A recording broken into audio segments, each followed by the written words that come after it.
Hello दोस्तों, बहुत बहुत स्वागत है आपका एसएसएमपी जीके पर। दोस्तों आज फिर मैं हाजिर हूँ आपके लिए घड़ी का चैप्टर लेकर।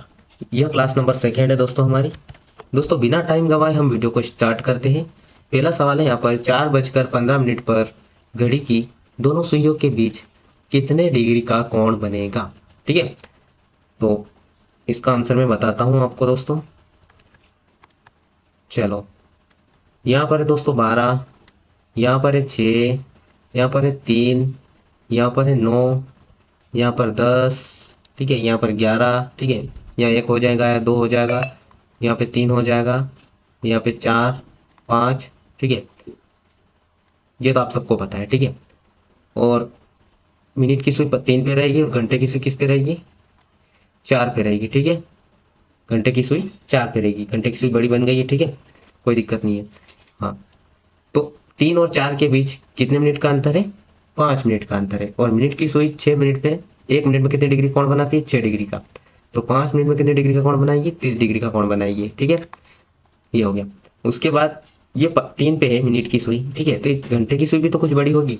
तो घंटे की सुई 1 मिनट में कितने डिग्री कोण बनाती है? पिछले वीडियो में मैंने आपको बताया है, ये 1/2 डिग्री का कोण बनाती है, ठीक है। और 15 मिनट में कितने डिग्री कोण बनाएगी? तो इसको 2 से डिवाइड कर दो तो 7 सहित 1/2 डिग्री का कोण बनाएगी।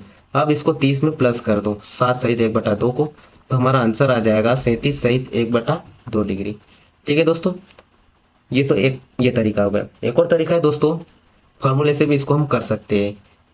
30h माइनस 11/2 इंटू मिनट, ठीक है।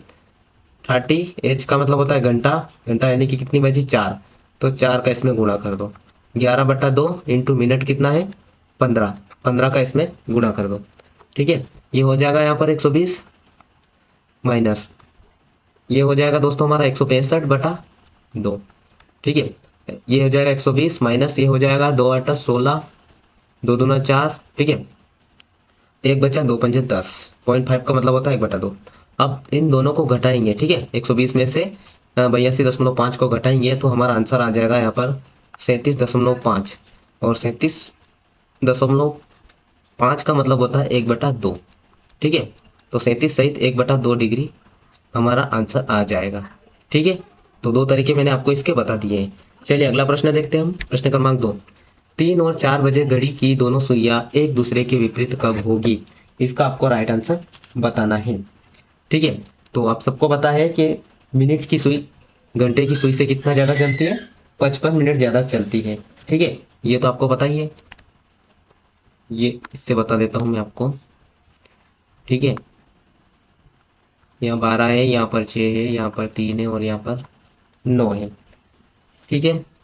तो 3 और 4 के बीच जब घंटे की सुई 3 पे होगी, ठीक है, और मिनट की सुई 12 पर होगी, ठीक है, तो विपरीत चलाने के लिए क्या करना रहेगा? यहाँ पर 9 पे आएगी तो विपरीत हो जाएगी दोनों, ठीक है। तो यहाँ से यहाँ तक आ जाएगी तो कितना चलना रहेगा इसको? 45 डिग्री, 45 मिनट तक चलना रहेगा इसको, ठीक है। 45 मिनट की दूरी इसको तय करनी रहेगी, किसको? मिनट की सुई को, ठीक है। तो क्या करना रहेगा? 60/55 लिखेंगे। क्या लिखेंगे हम? 60/55, ठीक है। इसको काटेंगे तो दोस्तों हमारा आएगा यहाँ पर 12/11, ठीक है। और मिनट की सुई को कितना ज़्यादा चलना रहेगा? 45 मिनट। तो 45 का इसमें हम गुणा कर देंगे, ठीक है। 45 का हम इसमें गुणा कर देंगे। ये हो जाएगा दोस्तों हमारा 12×5 = 60, हासिल बचा 6, 12×4 = 48, 48 और 6 कितने हो गए? 54, यानी कि 540/11। अब इसको यहाँ से काट दो। इसको काटेंगे दोस्तों तो हमारा आंसर आ जाएगा यहाँ पर 49 सहित 1/11 मिनट, ठीक है। मैं ऐसा करता हूँ ये प्रश्न आपको क्लियर हो चुका होगा। चलिए दोस्तों हम अगला प्रश्न देखते हैं। एक घड़ी तेज चलती है। आज दिन में उसकी घड़ी 2 बजे 5 मिनट पीछे थी, लेकिन शाम 5 बजे उसने पाया कि घड़ी 5 बजकर 10 मिनट बता रही है, यानी कि 10 मिनट क्या हो गई? तेज हो गई, ठीक है। तो इसका आंसर आपको बताना है कि उसने सही समय कब बताया होगा, ठीक है। तो टोटल समय क्या हुआ? पहले तो 5 मिनट पीछे थी, उसके बाद क्या होगा? 5 मिनट 10 मिनट ज़्यादा हो गए, तो ये टोटल समय क्या हो गया हमारा? 15 मिनट क्या हो गई है? तेज हो गई, ठीक है। तो यहाँ पर लिखेंगे हम 15, और इस 5 में से इस 2 को माइनस कर देंगे, तो 5 - 2, ये हो जाएगा दोस्तों हमारा 15/3, 3×5 = 15। ठीक है, तो 5 मिनट प्रति घंटा, 5 मिनट प्रति घंटा इसको तेज चलना होगा। ठीक है, तभी यह सही समय बता पाएगी। ठीक है, तो 5 मिनट में तेज होने में घड़ी द्वारा लिया गया समय। ठीक है, ये 5 मिनट तेज होगी तो इसको ये कितना समय ले लेगी, 1 घंटा ले लेगी। कितना लेगी दोस्तों, 1 घंटा। तो इस दो में हमें क्या करना रहेगा, इस दो में हमें एक प्लस कर देना है। ठीक है, इस दो में क्या करना है, एक प्लस करना है, तो हमारा आंसर आ जाएगा 3। ठीक है, तो 3 बजे यह सही समय बताइए, कितने बजे, 3 बजे। 3 बजे क्या बताएगी यह सही समय। ठीक है, यह प्रश्न आपको क्लियर हो चुका होगा। चलिए अगला प्रश्न देखते हैं हम। प्रश्न क्रमांक 4 है, यदि किसी घड़ी में 3 बज रहा हो, कितनी बज रही हो, 3 बज रही हो, तो दर्पण प्रतिबिंब में यह कितना बजता हुआ दिखाई देगा। ठीक है, तो इसके लिए क्या करना रहेगा, एक ट्रिक बताता हूँ दोस्तों आपको मैं इसके लिए। 12 में से इसको माइनस करना रहेगा। ठीक है, 12 में से हम 3 को माइनस कर देंगे। ठीक है, तो हमारा राइट आंसर आ जाएगा दोस्तों 9। 9 इसका सही आंसर हो जाएगा। ठीक है, ठीक है, और 3 बज रही हो तो इसका विपरीत होगा। ठीक है, दर्पण में क्या होगा, इसका विपरीत होगा। यहाँ पर 3 बज रहा है तो दर्पण में क्या बजेगी, 9 बजेगी। चलिए अगला प्रश्न देखते हैं। यहाँ पर यदि किसी घड़ी में 10:15 हो रहा हो तो किसी दर्पण के सामने से रखा जाए तो दर्पण के प्रतिबिंब में कितना बजता प्रतीत होगा, इसका राइट आंसर आपको बताना है। ठीक है, तो क्या करना रहेगा, आपको 12 में से 10:15 को हटाना है। ठीक है, ठीक है, तो इसको हटाओ, आंसर आ जाएगा आपका। ठीक है, 12 - 10:15 को हटाएंगे। ठीक है, तो 12 में से हम 10 को हटाएंगे तो कितने बचेंगे, 2। और 2 में से हम क्या करना रहेगा, 15 मिनट को इसको हटा देंगे तो कितने, 45 मिनट बचे। यानी कि 1:43 होगा दर्पण में। ठीक है, दर्पण के प्रतिबिंब कितना बजता प्रतीत होगा, तो 1:45। ठीक है, चलिए अगला प्रश्न देखते हैं हम। प्रश्न छठा है, यदि मुकेश की घड़ी में 5:20 हो रहा है, कितना, 5:20 हो रहा है, तो दर्पण में ये कितना बजता दिखाई देगा। ठीक है, तो आपको क्या करना है, 12 में से इसको घटाना है। 12 में से आपको क्या घटाना है, 5:20 को। ठीक है, 12 में से आप 5 को घटाएंगे। ठीक है, तो कितना बचेगा आपके यहाँ पर, 12 में से तो 7 बच जाएगा। कितना बचेगा दोस्तों यहाँ पर, 7, और 7 में से 20 मिनट को माइनस कर दो। ठीक है, तो 6:40 हमारा राइट आंसर यहाँ पर हो जाएगा दोस्तों। क्या हो जाएगा, 6:40। मैं आशा करता हूँ ये प्रश्न भी आपको क्लियर हो चुका होगा। ठीक है, चलिए अगला प्रश्न देखते हैं। 12 में से ही घटाना है हमको। ठीक है, यदि घड़ी का समय 7:45 हो तो प्रतिबिंब समय आपको बताना है। ठीक है, तो 12 में से आपको माइनस कर देना है यहाँ पर 7:45।